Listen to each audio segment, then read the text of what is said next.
Pelajaran Alkitab hari pertama.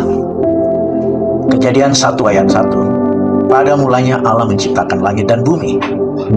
Kitab Kejadian ditulis oleh Musa sekitar tahun 1445 sebelum Masehi.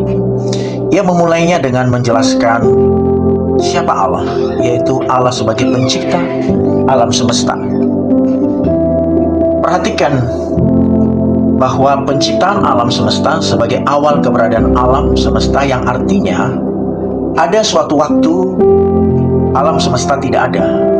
Artinya dari ketidakadaan alam diciptakan, dan ini hanya dapat diciptakan oleh pribadi yang disebut Allah. Meskipun demikian, beberapa orang berpendapat bahwa alam semesta itu kekal, dan jika selalu ada maka tidak perlu diciptakan. Tetapi pada abad terakhir, para ilmuwan menemukan bahwa alam semesta terus berkembang, dan karena itu memiliki awal penciptaan, dan ini hanya dapat dilakukan oleh Sang Pencipta. Perhatikan yang kedua, kebesaran Tuhan yang ada di luar waktu dan ruang. Kita tidak dapat membayangkan awal waktu atau ruang, tetapi kita dapat dengan mudah memikirkan Tuhan yang menciptakan keduanya. Karena itulah cara Dia merancang kita. Waktu dan ruang menemukan sumbernya di dalam Tuhan dan menuntun kita kembali kepada Tuhan. Yang ketiga, tidak ada yang mustahil bagi Tuhan.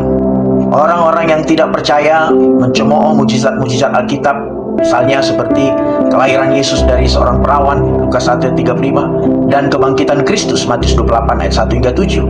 Hal ini dapat dimengerti karena pada hakikatnya mujizat itu jarang terjadi dan sulit dipercaya. Namun jika Anda menerima mujizat pertama dan paling spektakuler dalam Alkitab, bahwa Allah menciptakan segala sesuatu dari ketiadaan, maka tidak ada alasan untuk berpikir bahwa Dia tidak dapat membelah laut, membuat matahari berhenti, atau melindungi manusia di dalam ikan. Tidak ada yang secara logis mustahil bagi Allah yang menciptakan segala sesuatu dari ketiadaan. Kejadian 1 ayat 3 tertulis, jadilah terang dan terjadilah terang. Tetapi Allah tidak menjadikan matahari selama 3 hari lagi. Jadi kita harus memikirkan dari mana terang itu berasal. Penjelasan terbaik adalah bahwa itu berasal dari Allah sendiri.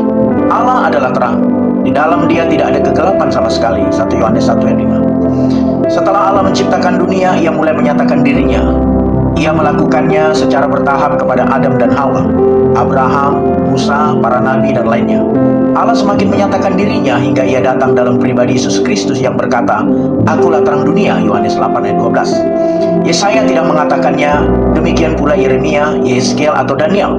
Hanya Yesus Kristus yang dapat berkata, "Akulah terang dunia," karena hanya Yesus Kristus yang ilahi. Ini menunjukkan bahwa Yesus adalah Allah.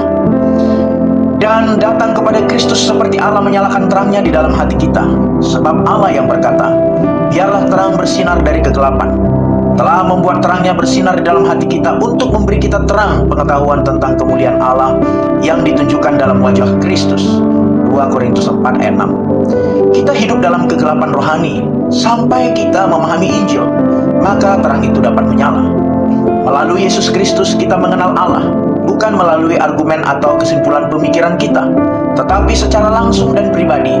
Kita adalah orang Kristen karena Yesus Kristus menyatakan dirinya kepada kita melalui Injil.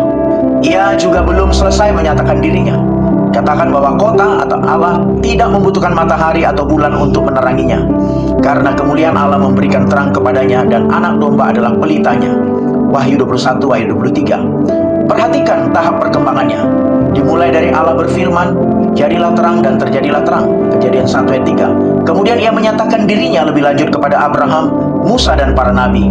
Kemudian Ia datang dalam pribadi Yesus Kristus yang berfirman, "Akulah terang dunia," Yohanes 8 ayat 12. Kemudian Ia membuat terangnya bersinar di dalam hati kita, 2 Korintus 4 ayat 6. Dan segera kita akan tinggal di kota di mana Allah sendiri adalah terang, Wahyu 21 ayat 23. Karena Allah adalah terang, di dalam Dia tidak ada kegelapan sama sekali, 1 Yohanes 1 ayat 5. Kejadian 1 ayat 16. Allah menciptakan 2 benda penerang.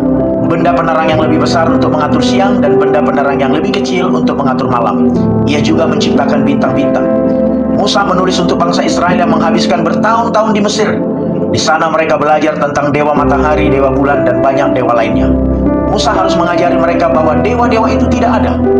Allah yang baru saja menebus mereka menciptakan matahari dan bulan.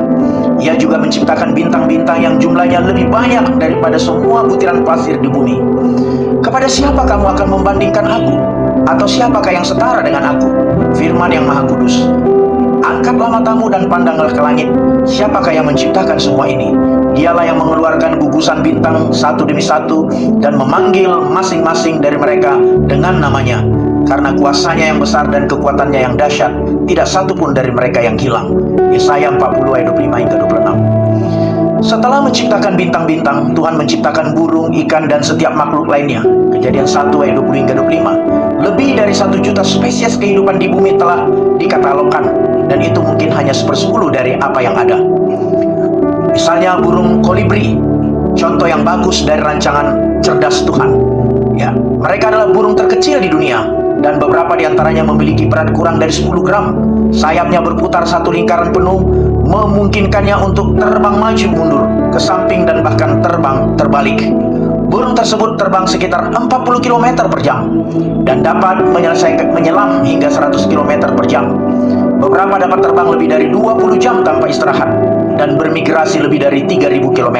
Mereka bernafas lebih dari 200 kali per menit dan jantung mereka berdetak lebih dari 1.000 kali per menit. Mereka mengunjungi sekitar 1.000 bunga sehari dan menyerbuki setiap bunga yang mereka kunjungi. Betapa banyaknya karya-Mu Tuhan, dengan hikmat Engkau menciptakan mereka semua. Mazmur 104 ayat 24. Pertanyaan yang perlu kita jawab dan renungkan.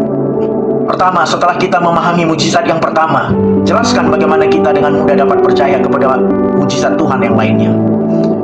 Yang kedua, mengapa Yesus mengaku sebagai terang dunia? Dan yang ketiga, bagaimana ciptaan membuktikan bahwa Tuhan ada? Tuhan memberkati.